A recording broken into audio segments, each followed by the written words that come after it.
memiliki kuasa penuh atas ciptaannya, termasuk ciptaan damai dan bencana. Hal ini mengingatkan kita bahwa kita harus tunduk kepada kehendak-Nya dalam segala hal dan percaya bahwa Ia memiliki rencana yang lebih besar.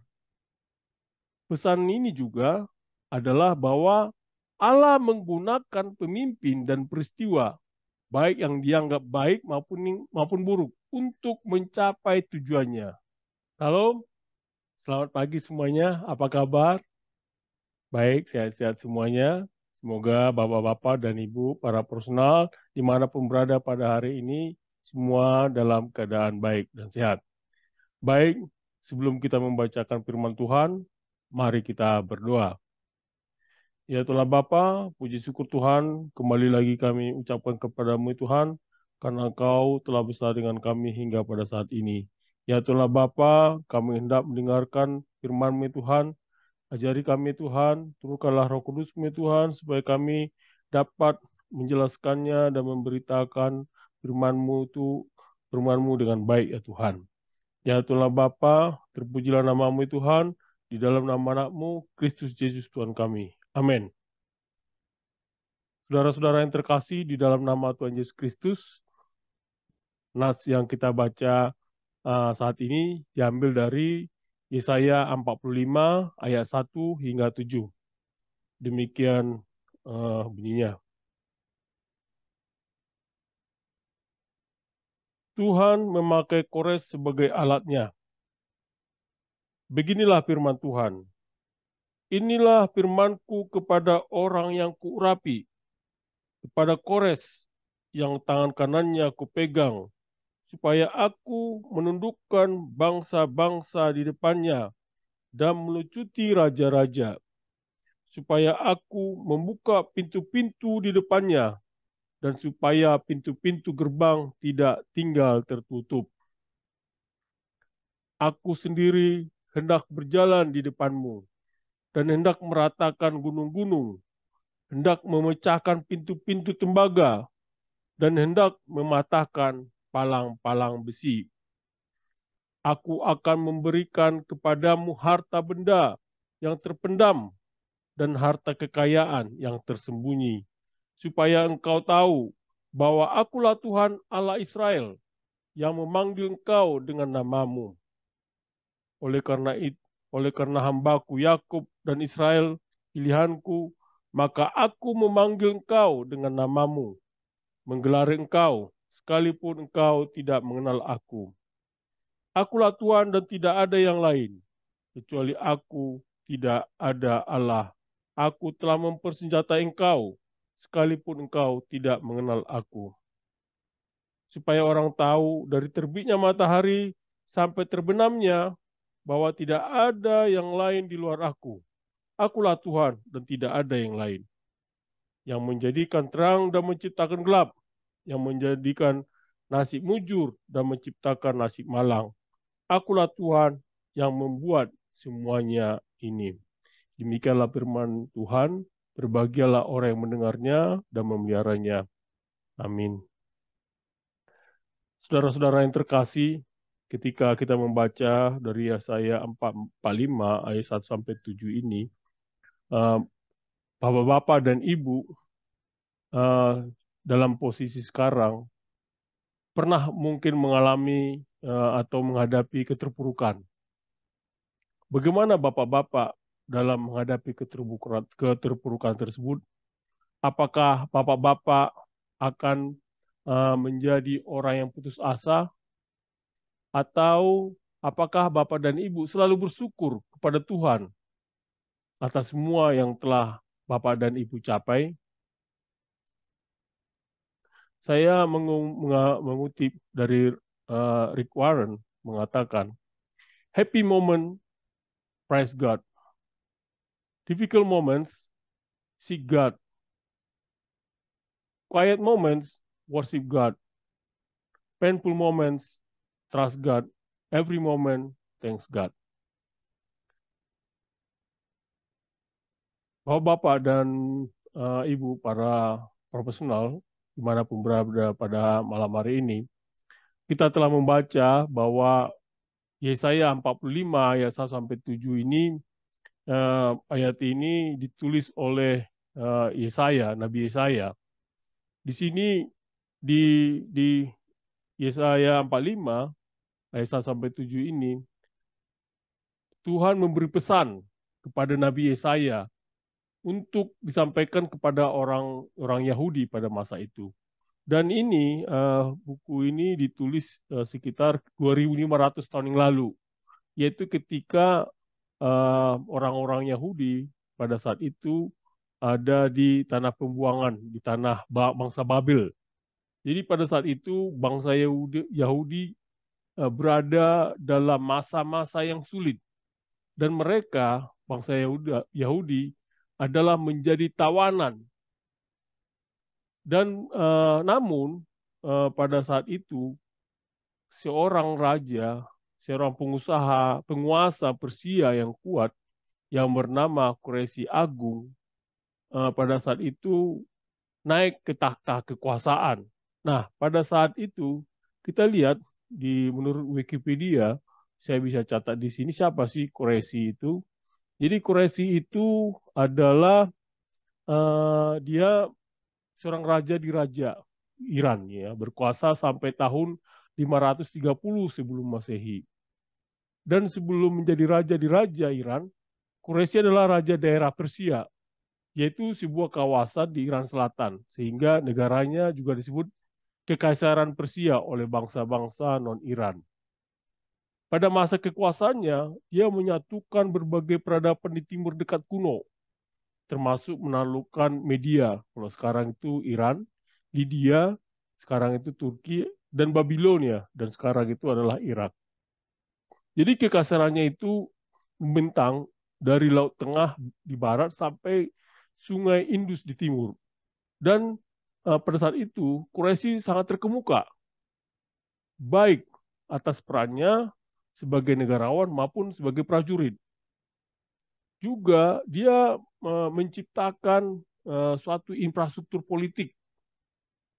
Pada saat itu Kekaisaran Achaemenida bertahan lama setelah kematiannya. Nah, Quraisy Agung menghormati adat istiadat dan agama di tanah yang dia taklukkan, menjadi percontohan yang berhasil untuk administrasi terpusat dan pembangunan pemerintahan yang bekerja untuk keuntungan rakyatnya. Quraisy juga terkenal karena capaiannya dalam hak asasi manusia, politik, strategi militer, serta pengaruhnya terhadap peradaban timur dan barat.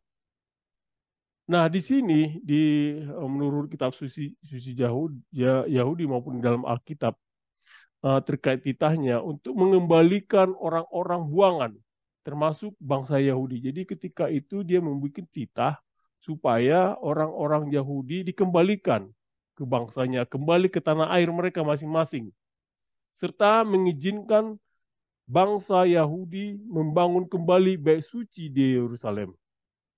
Dan titah ini ditulis di dalam silinder atau tabung Quraisy yang ditulis tahun 539 sebelum Masehi. Dan saat ini disimpan di British Museum di London.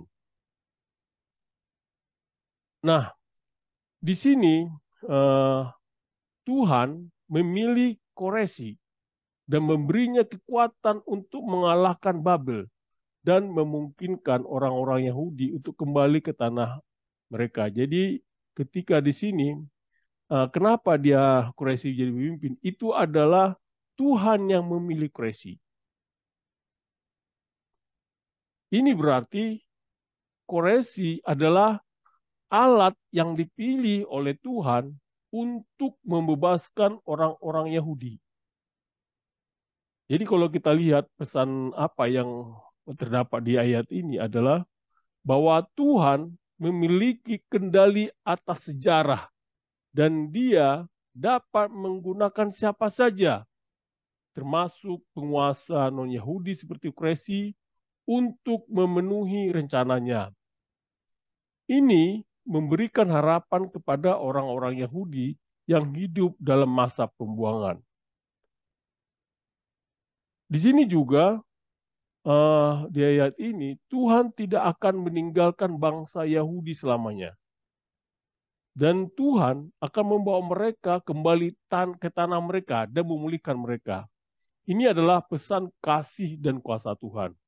Jadi di uh, Yesaya 45 ayat 1 sampai 7 ini adalah kalau kita pelajarin itu adalah mengenai pesan pengharapan dan pemulihan dalam masa yang sulit, dan juga mengajarkan bahwa Tuhan memiliki kendali atas sejarah dan rencananya akan terwujud.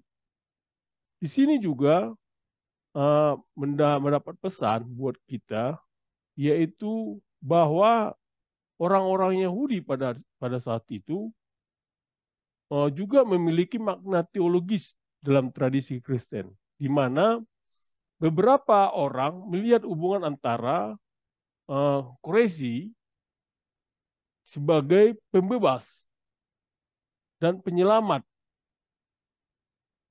yang diutus oleh Tuhan, sehingga bangsa Yahudi bisa kembali ke negaranya, ke tanah airnya.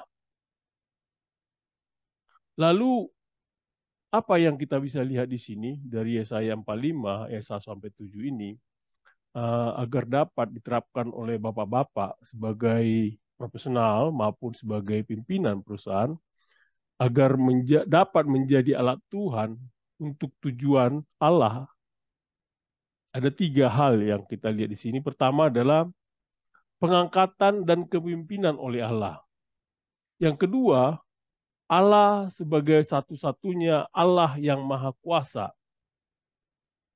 Yang ketiga, pemimpin sebagai alat tujuan Allah. Baik Bapak-Bapak dan Ibu para personal dimanapun berada, dalam nama Tuhan Yesus, nomor 1 adalah pengangkatan dan kepemimpinan oleh Allah. Nah, di ayat 1 ini kita tadi pelajari bahwa Yesaya menyampaikan pesan dari Tuhan kepada Quraisy. Kalau dalam bahasa Inggris namanya Cyrus, yaitu Raja Persia. Jadi Quraisy ini adalah seorang pemimpin yang dipilih oleh Tuhan untuk melakukan pekerjaannya. Quraisy akan menaklukkan bangsa-bangsa dan membuka pintu gerbang di hadapannya. Jadi di sini kita bisa lihat siapapun yang dipilih atau Tuhan sebagai pimpinan itu adalah oleh karena kuasa Tuhan. Jadi Tuhan yang memilih siapa menjadi pemimpinnya. Jadi di sini di nas ini pada saat itu Tuhan memilih Quraisy, di mana bahwa Tuhan itu, dari sini kita tahu bahwa Tuhan memiliki kuasa atas kepemimpinan, atas pemimpin dan bangsa-bangsa yang ada di dunia ini. Ini juga memperlihatkan bahwa tentang nubuat tentang Quraisy ini, yang dikenal sebagai Quraisy atau Quraisy Agung, yaitu seorang pemimpin Persia kuno yang direstui oleh Tuhan untuk mengambil alih berbagai kerajaan dan membantu membebaskan bangsa Israel dari penindasan. Ini mengajarkan bahwa pemimpin yang diurapi oleh Tuhan dapat memiliki dampak besar pada bangsa dan juga kerajaan. Lalu pesan utama di sini adalah bahwa Allah memiliki kekuasaan untuk mengangkat dan juga melepaskan pemimpin-pemimpin. Ini mengingatkan bahwa para bapak-bapak dan juga para profesional bahwa pada saat sekarang, pada posisi bapak-bapak dan ibu itu adalah anugerah dan tanggung jawab dari Allah, bukan semata-mata pencapaian pribadi bapak dan ibu. Bapak dan ibu harus menjalankan tanggung jawab bapak dan ibu dengan rendah hati dan integritas. Ini juga di ayat 1 ini mengajarkan bahwa pemimpin selalu mengenali tangan Tuhan dalam pekerjaan Bapak dan Ibu. Tentu sebagai pemimpin, Bapak dan Ibu harus memiliki visi dan misi yang jelas. Dan Bapak dan Ibu harus merasa didorong oleh sebuah tujuan yang lebih besar daripada diri sendiri. Kita lihat juga di ayat 2 ini tadi, yaitu di ayat 2 di sini Tuhan menjanjikan bahwa Ia akan memimpin Quraisy untuk meratakan jalan di depannya dan mengalahkan hambatan yang kuat. Hal ini juga mengilustrasikan bahwa Tuhan adalah penyokong dan pemimpin yang kuat bagi umatnya. Ini juga menggambarkan bagaimana Tuhan mendukung Quraisy dalam menghadapi rintangan maupun tantangan. Di sini Tuhan akan membantu Quraisy mengatasi segala hambatan, termasuk pintu gerbang dan tiang besi yang sangat kuat. Oleh karena itu, Bapak-bapak sebagai pemimpin perusahaan perlu memiliki keyakinan dan keberanian untuk mengatasi rintangan dan tantangan yang mungkin menghadang. Bapak dan Ibu harus bersedia untuk mengambil risiko yang diperlukan untuk mencapai tujuan Bapak dan Ibu. Di ayat 3 ini, Tuhan berjanji untuk memberikan kepada Quraisy harta yang tersembunyi dan harta yang terkubur, menunjukkan bahwa Ia memiliki kuasa untuk memberkati dan memberikan kekayaan. Hal ini juga mengingatkan kita bahwa Tuhan adalah Allah Israel yang setia kepada janjinya dan memanggil pemimpin dan individu sesuai dengan rencananya. Ini juga menyoroti bagaimana Tuhan akan memberkati Kores dengan harta yang tersembunyi dan sumber daya yang tersimpan yang akan membantu dalam pencapaian tujuannya. Hal ini menunjukkan bahwa Tuhan adalah satu-satunya Allah yang sejati.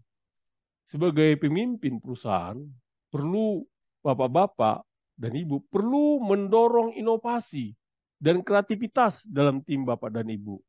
Sehingga bapak dan ibu harus mencari potensi terpendam dan peluang yang mungkin tersembunyi di dalam perusahaan bapak dan ibu.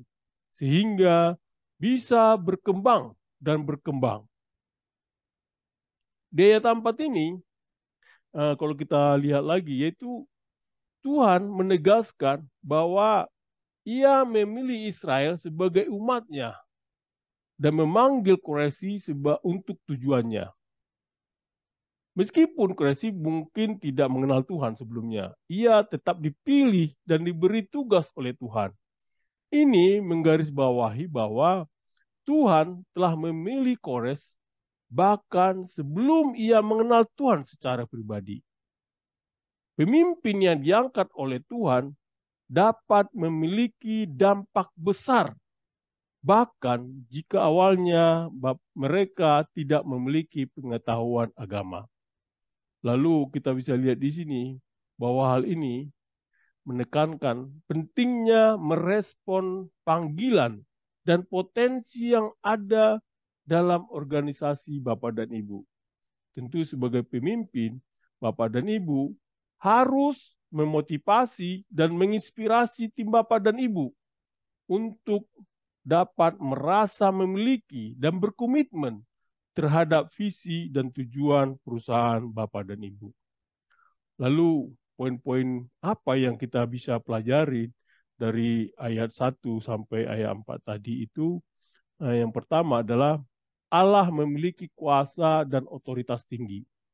Di Yesaya 45 ayat 1 ini menyatakan bahwa Allah memiliki kuasa untuk mengangkat pemimpin dan mengendalikan nasib bangsa-bangsa. Ini mengajarkan bahwa dalam segala aspek kehidupan, termasuk dalam dunia bisnis dan kepemimpinan, ada otoritas yang lebih tinggi yang perlu dihormati. Pemimpin dari Allah. Poin berikutnya adalah pemimpinan dari Allah. Hal ini menyoroti pemimpinan Allah dalam mengarahkan peristiwa dunia, termasuk pemimpinan dan nasib raja-raja seperti Quraisy. Ini mengingatkan kita bahwa sekalipun kita adalah pemimpin, kita harus selalu mengakui bahwa ada kekuatan lebih tinggi di balik keberhasilan Bapak dan Ibu. Poin berikutnya adalah Allah menguasai segalanya. Hal ini menegaskan bahwa Allah adalah pencipta dan penguasa segala sesuatu.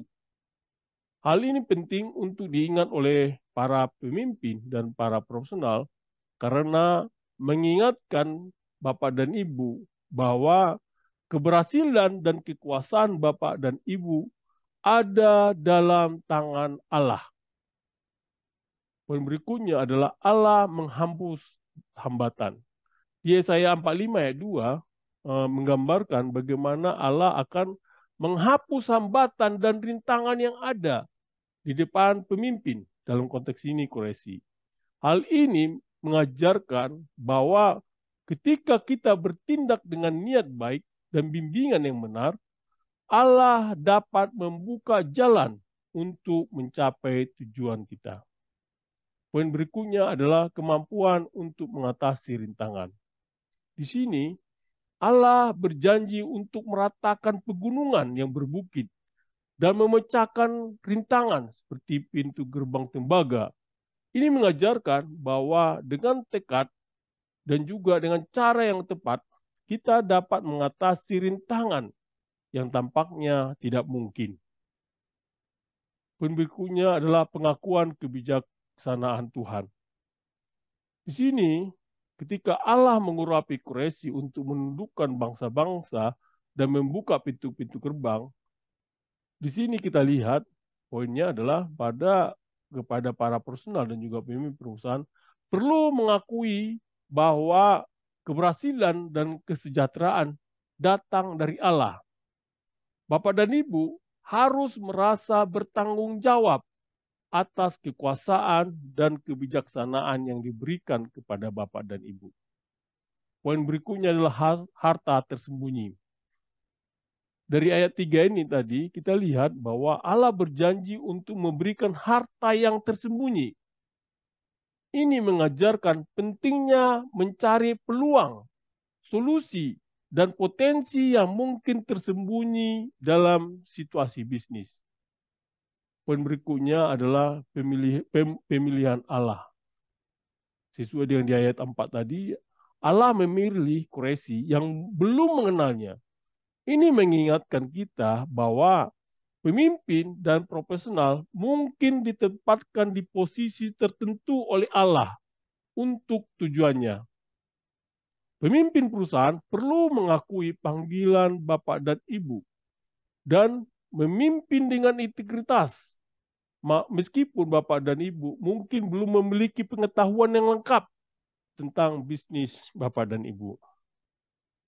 Sebagai dasar kita lihat di sini, seperti tertulis di Amsal 3 ayat 5-6 menyatakan, percayalah kepada Tuhan dengan segenap hatimu, dan janganlah bersandar kepada pengertianmu sendiri. Akuilah dia dalam segala lakumu, maka ia akan meluruskan jalanmu. Bapak-bapak, para personal dan juga para pimpinan perusahaan, nomor 2 adalah Allah sebagai satu-satunya Allah yang maha kuasa. Itu kita bisa lihat di Yesaya 45 ayat 5 hingga 6. Di ayat 5 ini kita tahu bahwa Tuhan menekankan bahwa Ia adalah satu-satunya Allah yang kuat dan setia. Ia akan memberi kekuatan kepada Quraisy bahkan jika Quraisy tidak mengenalnya. Ini mengajarkan bahwa Allah memiliki kuasa untuk bekerja melalui siapapun. Bahkan jika mereka tidak memiliki pengetahuan atau hubungan pribadi dengannya. Ayat ini menekankan monoteisme dan keunggulan Tuhan. Ini juga menekankan bahwa Tuhan akan membantu Kores dalam tugasnya meskipun awalnya Kores mungkin tidak mengenal Tuhan. Lalu pesan utama apa yang kita bisa lihat di sini yaitu adalah penegasan bahwa Allah adalah satu-satunya Tuhan yang berdaulat atas segala sesuatu. Para pemimpin dan para personal harus mengenali bahwa segala hal ada di bawah kuasanya. Ini mengajarkan pentingnya kerendahan hati dan pengakuan atas kekuatan yang lebih tinggi dalam pengambilan keputusan dan tindakan Bapak dan Ibu. Lalu bagaimana Bapak dan Ibu menerapkannya ya adalah bahwa sebagai pemimpin harus bersikap rendah hati dan menyadari bahwa kesuksesan perusahaan tidak hanya bergantung kepada kemampuan Bapak dan Ibu sendiri, tetapi juga pada bantuan dan berkat Tuhan. Bapak dan Ibu harus mencari kekuatan dalam kepercayaan dan keyakinan Bapak dan Ibu. Di ayat 6 ini menegaskan lagi bahwa Tuhan adalah satu-satunya Allah yang sejati dan bahwa melalui perbuatan Kores, banyak orang akan datang untuk mengenali keagungan Tuhan.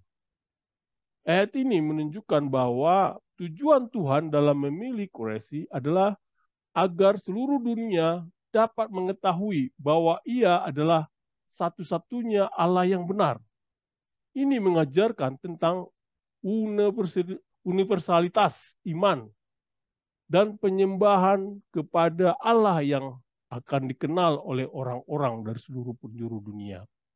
Sehingga Bapak dan Ibu sebagai pemimpin perusahaan harus mengkomunikasikan nilai-nilai inti dan prinsip-prinsip yang mendasari perusahaan Bapak dan Ibu. Bapak dan Ibu harus memastikan bahwa organisasi Bapak dan Ibu berdiri di atas fondasi yang kokoh dan prinsip yang benar. Lalu poin apa yang kita bisa lihat dari ayat ini tadi? Ayat Yesaya 45 sampai 6 ini. Poin pertama adalah tidak ada Allah selain Allah.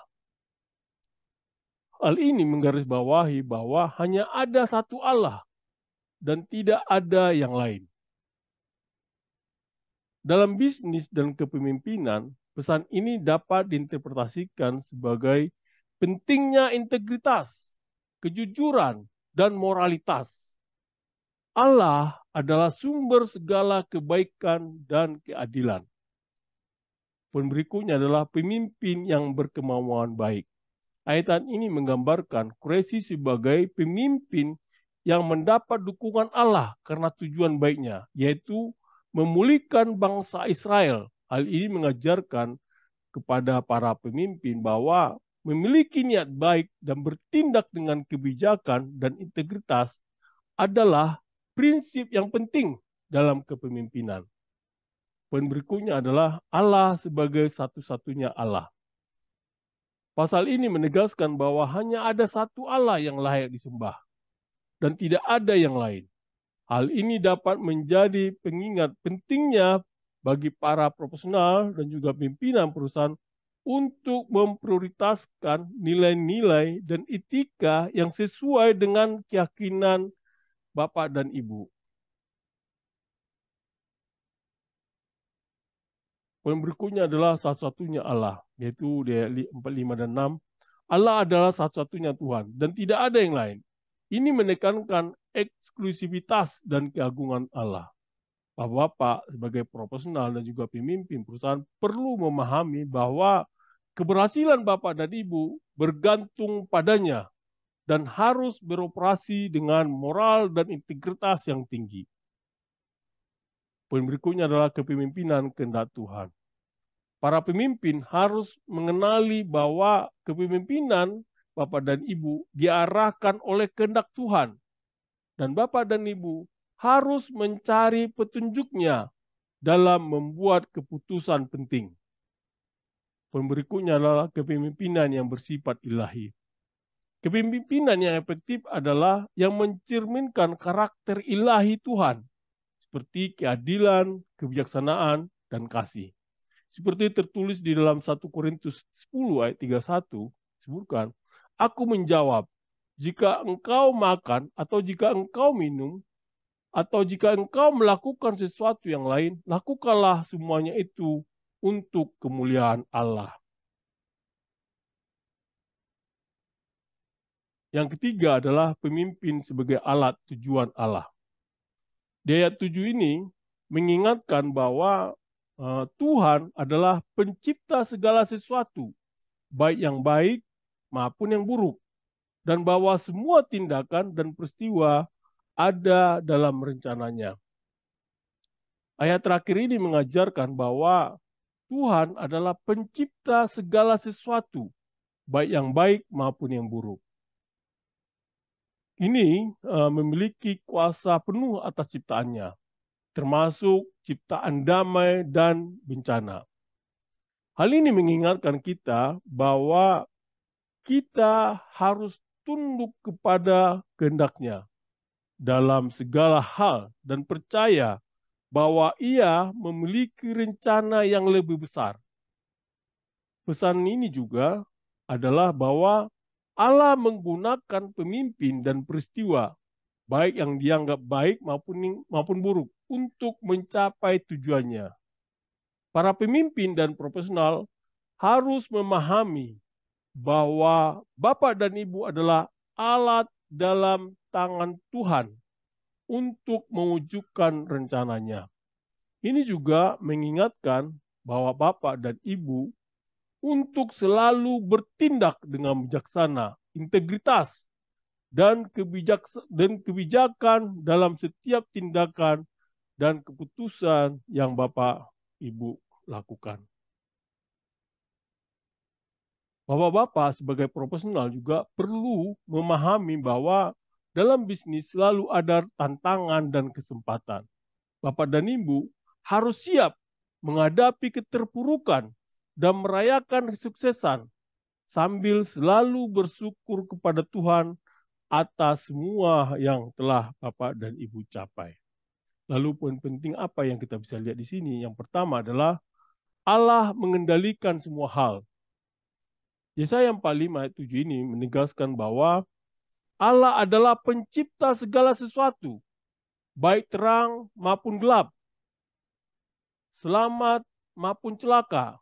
Ini mengingatkan kita bahwa dalam bisnis dan kepemimpinan, kita harus mengandalkan Allah, berusaha untuk mencapai tujuan yang baik dan menghadapi tantangan dengan keyakinan. Poin selanjutnya adalah rasa penuntun dan bimbingan. Di sini Allah berjanji untuk menuntun Quraisy dan membuat langit terang di depannya.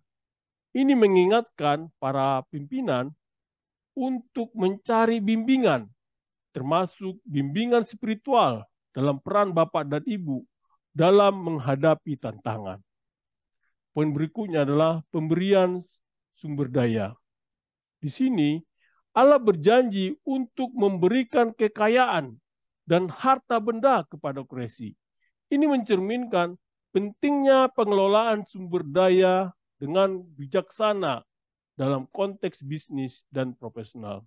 Seperti tertulis di Yakobus 1 ayat 5 disebutkan, tetapi apabila di antara kamu ada yang kekurangan hikmat, hendaklah ia memintakannya kepada Allah, yang memberikan kepada semua orang dengan murah hati dan dengan tidak membangkit-bangkit, maka hal itu akan diberikan kepadanya.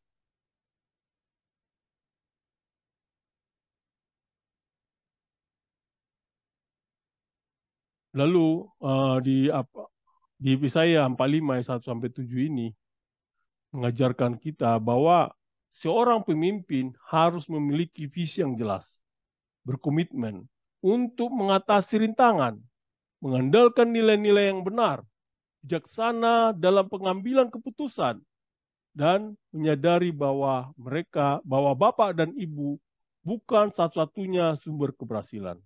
Pesan ini juga mengingatkan kita untuk menjalani tugas kita dengan penuh rasa tanggung jawab dan keyakinan bahwa Tuhan adalah sumber kekuatan dan kebijaksanaan.